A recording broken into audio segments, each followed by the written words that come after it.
Research proposal एक ऐसा subject है जो अंडर ग्रेजुएट मेडिकल स्टूडेंट को किसी ना किसी पॉइंट पे एज अ सब्जेक्ट पढ़ना होता है। And most of the time ये फाइनल ईयर में लास्ट 2 सेमेस्टर में किसी ना किसी सेमेस्टर का पार्ट होता है। और फाइनल सेमेस्टर तो बेस होता ही इसके ऊपर है कि आपने एज अ थीसिस अपना कोई ना कोई रिसर्च टॉपिक प्रेजेंट करना होता है या कोई ना कोई प्रोजेक्ट प्रेजेंट करना होता है। लेकिन as an undergraduate medical student बहुत से स्टूडेंट्स इस पॉइंट पे आके या तो बहुत कंफ्यूज हो जाते हैं कि हम अब करें क्या, या बहुत ही ओवर एक्साइटेड हो जाती है। एंड इन दोनों सिनेरियोज में कंफ्यूजन एंड ओवर एक्साइटमेंट में उनसे राइट टॉपिक सेलेक्ट नहीं होता। एंड वो इसी इसी फर्स्ट में रहते हैं कि अच्छा अब कौन सा टॉपिक चूज़ किया जाए। सो पहली बात तो ये कि जो सबसे पहले हर स्टूडेंट के जहन में ये बात आती है कि we have to do something different, कि हम कुछ ऐसा करें जो किसी और का ना हो। और इन्हीं चक्रों में आके वो कोई ना कोई मुश्किल टॉपिक चूज़ कर लेते हैं। अब मुश्किल से मेरा मतलब ये है कि अंडर ग्रेजुएट मेडिकल स्टूडेंट उनके पास किसी भी फील्ड का स्पेसिफिक टॉपिक नहीं होता। आपने MBBS किया है, BDS किया है, आपने डर्मल साइंसेज है, आप लोग DPT फार्मेसी कुछ भी है, आप अपनी फील्ड के बाद मास्टर्स करते हो और स्पेसिफाई करते हो, या फिर MBBS BDS के बाद आप FCPS या MCPS कर किसी किसी स्पेसिफिक एरिया में अपने आप को परस्यू करके स्पेशलाइजेशन करते हो। तो अंडर ग्रेजुएट मेडिकल स्टूडेंट में आपके पास जर्नल नॉलेज तो होता है लेकिन ब्रॉडर लेवल का नॉलेज नहीं होता। तो इसीलिए जब स्टूडेंट किसी न किसी एक ऐसी डिजीज़ को चूज़ करता है जिसके लिए उनके पास सफिशेंट नॉलेज ना हो और वो उस पर अगर रिसर्च स्टार्ट कर दे, तो वो उन्हें थीसिस पे आके बहुत बुरा फंसाती है, क्योंकि उन्हें प्रेजेंटेशन के लिए कंप्लीट नॉलेज नहीं होता। वो उस तरह बेस्ट प्रेजेंट नहीं कर पाते, कहने को उन्होंने बहुत ही कोई यूनिक सा टॉपिक चूज़ किया होता है, लेकिन फिर ना सुपरवाइजर्स को मज़ा आता है और ना ही वो खुद उस प्रोसेस को इन्जॉय करते हैं। तो पहली बात ये कि for being an undergraduate medical student अपने दिमाग से ये बात तो बाहर निकाल दें कि you have not to do something different. आप कोई सिंपल टॉपिक चूज़ कर लें, उसमें अच्छा सा गैप आइडेंटिफाई करें और उसको बेस्ट और एक्सीलेंट लेवल पे लेकर जाएं। अंडर ग्रेजुएट मेडिकल स्टूडेंट में जो चीज़ आपको अपने जहन में रखनी है ना, वो ये है, you have to do something that is best, you have to do something that is best। Best का level and best and excellency के लेवल पे जाके आप कुछ सिंपल सा भी करेंगे ना, तो उसका तो सुपरवाइजर्स उसको इन्जॉय भी करेंगे और मज़ा भी आएगा। और क्योंकि टाइम भी बहुत कम होता है, आपने अपने बाकी सब्जेक्ट्स के साथ साथ जो है ना, अच्छा अगर आप कुछ करना बेस्ट है और टॉपिक पे सिंपल चूज़ करना है, तो उसमें गैप कैसे आइडेंटिफाई होगा? क्योंकि सिंपल पे तो हर किसी ने कुछ ना कुछ किया होगा। जब आप गूगल स्कॉलर पे जाते हैं, कहीं पे भी जाते हैं, तो उसके लिए पहले तो आपने बैठ के अपनी सराउंडिंग में खुद सोचना होता है कि मैं इसमें क्या डिफरेंट कर सकती हूँ। पहली बात तो ये कि आपने एरिया ऑफ इंटरेस्ट डिफाइन करना है कि आपका क्या एरिया ऑफ इंटरेस्ट है। फाइनल ईयर तक जाते जाते हर किसी को अपना एरिया ऑफ इंटरेस्ट वैसे ही डिफाइन हो जाता है। जैसे फॉर एग्जांपल अगर मैं इसको स्पेसिफाई करूँ फॉर डर्मल साइंस स्टूडेंट्स, तो आपके पास 5 to 6 एरियाज़ है, जिसमें dermatology, cosmetology, aesthetics, wound management, educational level and psychological level. तो इन 5 to 6 एरियाज़ में आपने कोई अपना एक एरिया डिफाइन कर लेना है। क्या आपको जी एजुकेशनल पॉइंट ऑफ व्यू से आप आगे लेक्चरर बनना चाहते हैं, या कॉस्मेटोलॉजी में आप कॉस्मेटिक साइंटिस्ट बनना चाहते हैं, या आप अगर वूंड केयर एक्सपर्ट बनना चाहते हैं, या आप एस्थेटिक फिजिशियन की तरफ जाना चाहते हैं, तो इनमें से कोई भी एरिया जो आपको पसंद है आपने उसको स्पेसिफाई कर लेना है। नंबर 2, आपने कोई अच्छा सा गैप आइडेंटिफाई करना है। वो गैप बहुत सिंपल सा भी हो सकता है, लेकिन उस गैप को आपने आइडेंटिफाई करने के बाद एक बेस्ट वे में प्रेजेंट करना है। ये बात आपने याद करनी है।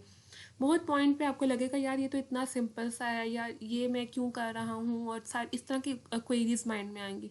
लेकिन उस सिंपल को भी अगर आप बेस्ट लेवल पे प्रेजेंट कर देंगे ना, तो वो भी आपका बेस्ट ऑफ द बेस्ट हो जाएगा।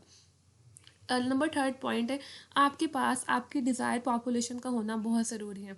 समटाइम्स ऐसा होता है being an undergraduate medical student, आप कोई ऐसी डिजीज़ चूज़ कर लेते हो कि जिसके लिए पेशेंट बहुत कम होते हैं, जैसे रेयर सिनेरियोज होते हैं कि बहुत ही कोई कम आ रहे हैं और आ रहे हैं। तो फिर आप किस तरह अपना डाटा कलेक्ट करेंगे? तो फिर being an undergraduate medical student, आप अपने हॉस्पिटल्स के पेशेंट ले रहे होते हैं, तो पेशेंट समटाइम इतने फेडअप हो रहे होते हैं कि वो आपको अपने बारे में कुछ बताना भी नहीं चाह रहे, और आप ज़बरदस्ती ले रहे हैं, और आप इस प्रोसेस को फिर इंजॉय नहीं करते। तो अगर आप लोगों ने तो इसीलिए इस पॉइंट पे आके आपने ये चीज़ बार बार कीप इन द माइंड कि जो भी टॉपिक अगर सिंपल भी चूज़ किया तो उसकी पॉपुलेशन आपको मिल जाएगी और वो रिस्पेक्टेबल वे में मिले और आप उस प्रोसेस को इंजॉय भी करें। तो ये एक तो ये हो गया, पहली बात तो ये कि आपने you have to do something that is best and that is simple in nature, और उसके बाद आपने भी उसके अकॉर्डिंग डिज़ायर्ड पॉपुलेशन जो है ना वो आपके पास होनी भी चाहिए।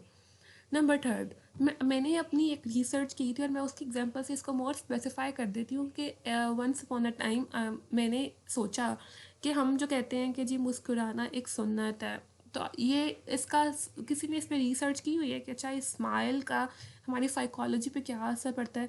यू वैसे तो ये साइकोलॉजिस्ट को ये रिसर्च करनी चाहिए थी, फिर मैंने उस पर देखा कि अच्छा अगर इसको साइकोलॉजिकल पॉइंट ऑफ व्यू से देखें तो मुझे तो इसके लिए डिफरेंट स्केल्स चूज़ करने पड़ेंगे, ताकि जैसे साइकोलॉजिकल एनालिसिस होता है।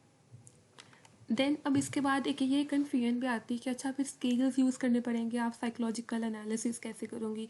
फिर उसका मैंने स्पेसिफाई कर दिया कि अच्छा अगर मैं सिर्फ अपने ही जो जूनियर्स हैं उनमें से कुछ स्टूडेंट को एज अ रैंडम चूज़ करके उनका जो है ना वो इंटरव्यूज़ ले लूँ, और इंटरव्यू में सब बिल्कुल 5 to 6 ओपन एंडेड क्वेश्चंस हों, और उसके बाद थीमेटिक एनालिसिस कर लूँ कि उनकी क्या क्या स्टेटमेंट थी रिगार्डिंग दिस स्माइल, उनका पर्सपेक्टिव क्या था, उनके साइकोलॉजिकल वेल बीइंग पे उनके अपने ही मुस्कुराने का क्या असर पड़ता है, और अपनी सराउंडिंग में वो किन लोगों को ज़्यादा पसंद करता है। Then I did this, and उसके बाद उसको मैंने एक कॉन्फ्रेंस में, बल्कि 2 कॉन्फ्रेंसेस में, दोनों इंटरनेशनल कॉन्फ्रेंस थे, उसमें प्रेजेंट किया। And then the appreciation I got after this, उसके बाद मुझे रियलाइज़ हुआ कि वाकई ये कितना नेसेसरी होता है कि आप जो है ना अगर एक सिंपलेस्ट टॉपिक को भी एक बेस्ट वे में प्रेजेंट कर दो, चाहे वो किसी आपको कुछ मुश्किल नहीं करना, आपको कुछ सिंपल सा एक बेस्ट वे में प्रेजेंट करना। उसके बाद एक तो सेकेंड कन्फ्यूजन आती है सबके माइंड में कि अच्छा अब कौन सा स्टडी डिज़ाइन चूज़ किया जाए। तो पहली बात तो ये कि जो लास्ट वाला स्टडी डिज़ाइन है, एक्सपेरिमेंटल स्टडी डिज़ाइन, आपने इसको स्किप कर देना as an undergraduate medical student, क्योंकि आप पेशेंट आपको उस तरह मिलेंगे नहीं, आपके लेक्चर्स हो रहे होंगे, फिर जब आप हॉस्पिटल जाएंगे तो तब तक पेशेंट जा चुके होंगे, फिर आप वेट करेंगे अच्छा फिर हम कहाँ से डाटा कलेक्ट करें, इसी फर्ज पर जो है ना आप अपना टाइम वेस्ट कर देंगे और एंड पे कुछ होगा भी नहीं। तो आप या तो क्रॉस सेक्शनल स्टडी कर सकते हैं जिसमें सिंपल आपने सर्वे बेस करना है। नंबर 2 बेस्ट जो मुझे लगती है एज एन अंडर ग्रेजुएट वो है क्वालिटेटिव, जिसमें आप इंटरव्यूज़ लेते हैं। नंबर थर्ड है मिक्स्ड मेथड। मिक्स्ड मेथड में आप सर्वे पहले सर्वे लेते हो और सर्वेज के बेस पे आप कुछ क्वेश्चन डिज़ाइन करके कुछ लोगों का इंटरव्यू ले लेते हो, इसको मिक्स मेथड स्टडी डिज़ाइन कहते हैं। और फिर और समटाइम केस रिपोर्ट है कि आप कोई एक ही पेशेंट लेके उसकी अच्छी सी केस रिपोर्ट लिख रहे हो, ठीक है। और फाइनली अगर एक्सपेरिमेंटल डिज़ाइन करना भी है तो एक्सपेरिमेंटल में भी आपने कोई प्रोसीजरल बेस नहीं करना। अगर आपको लगता है कि आपको प्रॉपर इन्वायरमेंट मिल रहा है, प्रॉपर आपके पास डिज़ायर्ड पॉपुलेशन भी है, आप वैसे सैम्पलिंग ले सकते हो, आपको कोई मसला नहीं होगा, और प्रॉपर एक प्रॉफिटेबल वे में आप अपनी रिसर्च कर सकते हो, then you can choose experimental study design. otherwise keep in mind you have to do something that is best. It can be simple, it can be common, but if it is best then it will shine you. Okay, so final जो एक आता है कि अच्छा आप सब कुछ कर लिया है, टॉपिक भी सिंपल है, उसको फिर बेस्ट वे में कैसे प्रेजेंट करना है। नंबर 2, नंबर 1, उस टॉपिक पे आपकी स्ट्रॉन्ग ग्रिप होनी चाहिए, आपको पता हो उस टॉपिक के बारे में ईच एंड एवरीथिंग। कोई भी अगर फॉर एग्जांपल एक्नी आपने लिया एज अ डिजीज़, तो आपको एक्नी की बेसिक से लेकर टाइप से लेकर मैनेजमेंट ईच एंड एवरीथिंग बताओ आपको उसके बारे में। Number 2, writeup. आपका राइटअप बेस्ट और एक्सीलेंट किस्म का होना चाहिए कि पढ़ने वाले को बिल्कुल इंट्रोडक्शन देकर और वो एक एब्स्ट्रैक्ट पढ़ कर ही मज़ा आ जाए और वो कहे कि हाँ जी वाह ये तो टॉपिक ही बहुत मज़े का है, और टाइटल इतना आपने यूनिक वे में डिज़ाइन किया हो कि वाकई आपका दिल करे कि आप इसको आगे फर्दर उस तरह पढ़ सको। एंड फाइनली थीसिस प्रेजेंटेशन, आपकी प्रेजेंटेशन बहुत अच्छी होनी चाहिए, और ये सब चीज़ें आपके सिंपल टॉपिक को भी बेस्ट बना देंगी। So that is all. And undergraduate level पे रिसर्च का एक बहुत रोल होता है, क्योंकि यही रिसर्च होती है जो आपको आगे फर्दर कैरियर परस्यू करने में, अपने ही क्लिनिकल पॉइंट ऑफ व्यू में बहुत ज़्यादा आगे लेकर जाती है। And thank you so much.